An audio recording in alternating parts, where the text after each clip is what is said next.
Well, the first presidential debate's over, and I've never seen more fact-checking in my life. In fact, the entire production reminded me of the game show, Let's Make a Deal. I'm Dr. Bill Withers. Welcome to Faith Leads Serve. Most of us are familiar with that TV game show. Monty Hall hosted it for decades, comedian Wayne Brady these days.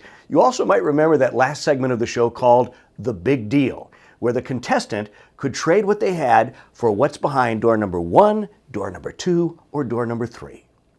This presidential race feels like the big deal to me, though I've been thinking lately, especially after this first debate, about not trading my vote to Monty Hall for any presidential candidate behind any of the 3 doors.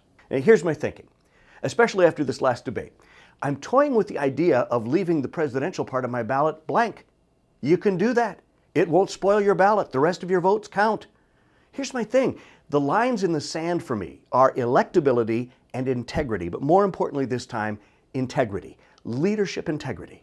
Now, on electability, I just doubt the libertarian ticket of Johnson Weld or even Stein, door number 3, have much of a shot.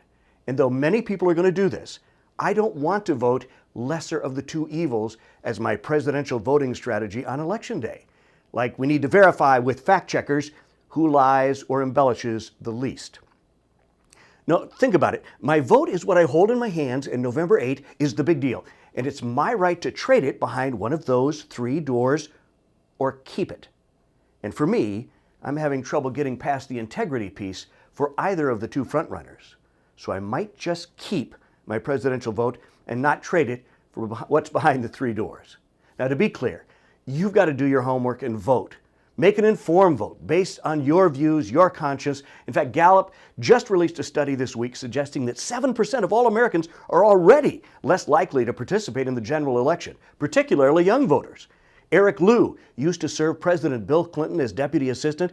He's got a great TED Talk on voting and why we should vote. I'll post it to our main blog site with the Gallup report. There's another site too, procon.org, that can sort each presidential candidate by the issues, including Johnson and Stein, and that link will be on my site too. Now, honestly, I'm just having some fun and thinking through this idea of leaving the presidential part of my ballot blank because voting is important. But both of the front runners, the ones with the best shot, have well documented fact-checked times when they've lacked integrity. And I don't care who has more or less or who's to blame, whether that's just politics, Bill, the politicians, our campaign system, the parties, the PACs, the media, whatever. And yes, I'm fully aware I might wake up Wednesday morning, November 9th, and our country will have experienced its own Brexit.